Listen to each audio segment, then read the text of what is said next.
बिस्मिल्लाहिर्रहमानिर्रहीम, अस्सलाम वालेकुम। मेरा नाम डॉक्टर असद महमूद है। आप जानते हैं यहूदी अपने मुर्दों को कैसे दफनाते हैं, कब्र कैसे बनाई जाती है और उनकी तजहीज़ और तकफीन कैसे होती है। यही हमारी आज की वीडियो का मौजू होगा।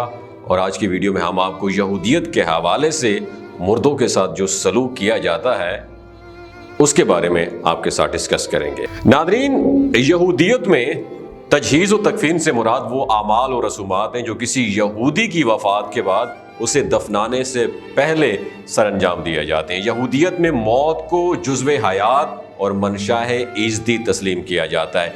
मातम और अज़ा की यहूदी रसूमात इस बात की दलील है कि मौत बरहक है और यहूदियत किसी भी तौर पर इससे इनकारी या एहतजाज पर यकीन नहीं रखती, बल्कि इससे हयात इंसानी के अहम जुज़्व के तौर पर मानती है। यहूदी जब कोई मर जाता है तो मातम और अज़ा नहीं करते, बल्कि उसे एक हकीकत मानकर खामोश बैठ जाते हैं। नादरीन, जब यहूदियों में कोई मर जाता है तो उसकी आंखें बंद करके मैयत को फर्श पर लिटा दिया जाता है और उस पर एक सफ़ेद कपड़े से उसे ढांप दिया जाता है और करीब ही शम्में रोशन कर दी जाती हैं। एहतरामन मैयत को किसी भी वक्त अकेला नहीं छोड़ा जाता। मैयत के करीब कुछ भी खाना पीना यहूदियत के नज़दीक ममनू है, यहाँ तक कि पानी भी नहीं पी सकते।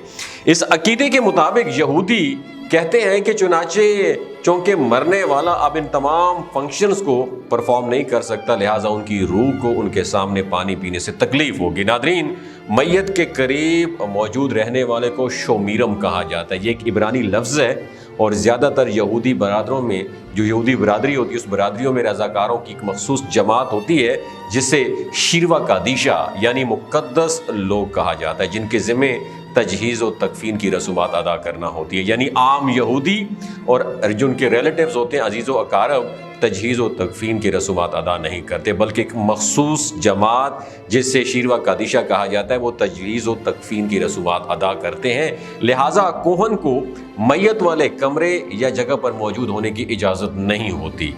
मैयत को गुस्ल देना और कफन देना और उसे यहूदी रसूमात और रवायात के मुताबिक तदफीन के लिए तैयार करना इन्हीं लोगों की रिस्पॉन्सिबिलिटी होती है। और इन अफराद को इंतहाई कदर और एहतराम की निगाह से देखा जाता है, क्योंकि वो ऐसे लोगों की खिदमत सर अंजाम देते हैं जो उनको बदले में कुछ भी नहीं दे सकते। नादरीन, आप ये सुनकर यकीनन हैरान होंगे कि यहूदी अकीदे के मुताबिक मैयत को छूना रूहानी नापाकी का सबब होता है। नादरीन, जैसे हमारे इस्लाम में उलमा और मसीही पादरी होते हैं ना ईसाइयत में, ऐसे ही यहूदियों के पेशवा और वाइज को कोहन कहा जाता है। ये भी इब्रानी ज़बान का लफ्ज़ है। नादरीन, वो लोग जिन्होंने मैयत को मस किया हो उस पर गुस्ल या कम अज़ कम हाथ पाँव धोना यहूदियत में लाजिम होता है। यहूदियत में तदफीन का अमल हर मुमकिन सूरत जल्द अज जल्द सर अंजाम दिया जाता है। मैयत को हनूद करना या जलाना यहूदियत में ममनू है। अलबत्ता अगर मरहूम ने अपने आज़ा ऑर्गन्स डोनेट किए हुए, अतिया किए हुए हैं, तो उनको मशरूत शरई इजाज़त ली जा सकती है अगर ये साबित हो कि ऐसा करने से कोई ज़िंदगी बचाई जा सकती है, क्योंकि जिस्म का उसके मुकम्मल आज़ा समेत दफन करना भी यहूदियत में लाजमी है। नादरीन, मैयत को कफन पहनाया जाता है और उसके बाद कफन ताबूत को खोलने की इजाज़त यहूदियत में बिल्कुल भी नहीं होती, ताकि मरहूम के दुश्मन उससे बेबसी और बेचारगी की हालत में न देख सकें।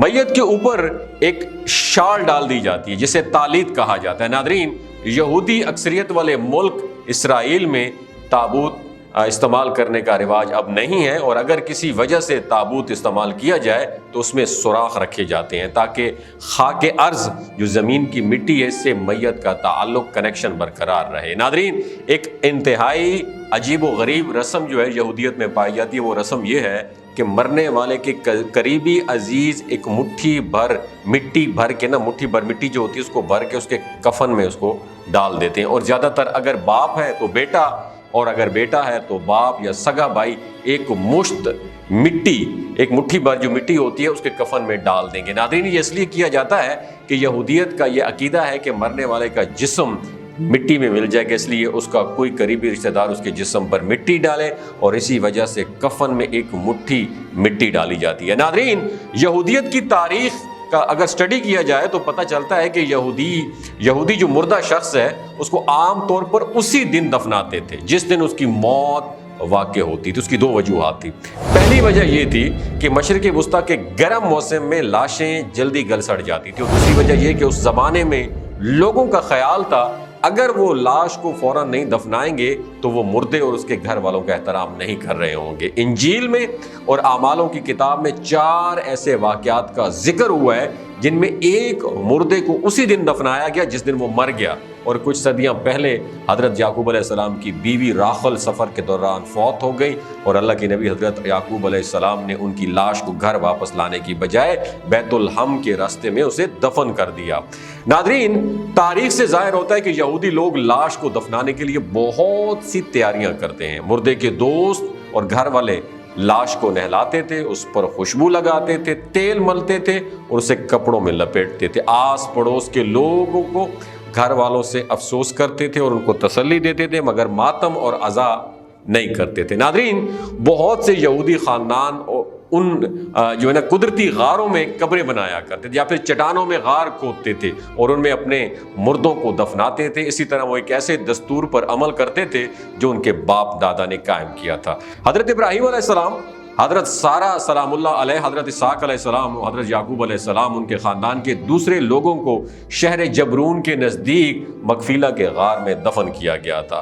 ناظرین، یہودیت میں یورپی یہودیوں نے 17ویں اور 18ویں صدی عیسوی میں مذہبی علامات کے طور پر سر پر یا برقع یا کپا جو ہوتے ہیں یہ پہننا شروع کر دیا تھا۔ یہودی مذہبی روایات کے مطابق تمام مردوں کے لیے عبادت کرنے یا قبرستان جاتے وقت سر کو کپا جو ہے نا اس سے ڈھانپنا لازمی ہوتا ہے۔ یہ پورے سر پر نہیں ہوتا بلکہ سر کے بالکل درمیان میں ایک چھوٹی سی ٹوپی یا چھوٹے سے کور کی طرح رکھا جاتا ہے۔ جب کوئی مر جاتا ہے تو بعض یہودی روایات کے مطابق اس کے سر کو کپا جو ہوتا ہے نا اس سے ڈھانپا جاتا ہے، یا بعض کے مطابق کپا اس کے سینے پہ رکھ کر اسے دفن کر دیا جاتا ہے۔ دوستو، یہودیوں کے متعلق یہ رسومات آپ کو کیسی لگیں؟ نیچے کامنٹ سیکشن میں اپنا ایکسپیرینس ضرور شیئر کیجیے۔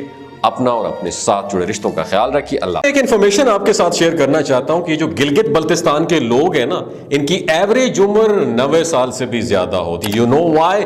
کیونکہ یہ لوگ شلاجیت استعمال کرتے ہیں۔ شلاجیت کے اندر 85 منرلز ہوتے ہیں۔ اگر آپ چیزوں کو جلدی بھول جاتے ہیں، آپ مردانہ کمزوری محسوس کرتے ہیں اور اولاد جیسی نعمت سے محروم ہیں، آپ کے سپرم کاؤنٹ کم ہے، ٹیسٹوسٹیرون ہارمون امبیلنس ہیں، آپ سدا بہار جوان نظر آنا چاہتے ہیں، خون کی کمی کو دور کرنا چاہتے ہیں، ہڈیوں جوڑوں کے دردوں سے نجات حاصل کرنا چاہتے ہیں، موٹاپا کم کرنا چاہتے ہیں تو شلاجیت ضرور استعمال کریں۔ ایک بات دماغ کی کھڑکیوں کو کھول کے سننی ہے، ہمیشہ یاد رکھنی ہے، ہمیشہ آرگینک اور قدرتی چیزوں کا استعمال کریں اور کیمیکل والے فوڈ سپلیمنٹ خدارہ آپ نے استعمال نہیں کرنے۔ اگر آپ شلاجیت کو آرڈر کرنا چاہتے ہیں تو نیچے دیے گئے نمبر پر رابطہ کریں۔ 3 باتوں کا آپ نے خیال رکھنا ہے، کوئی بھی نہیں بتائے گا آپ کو۔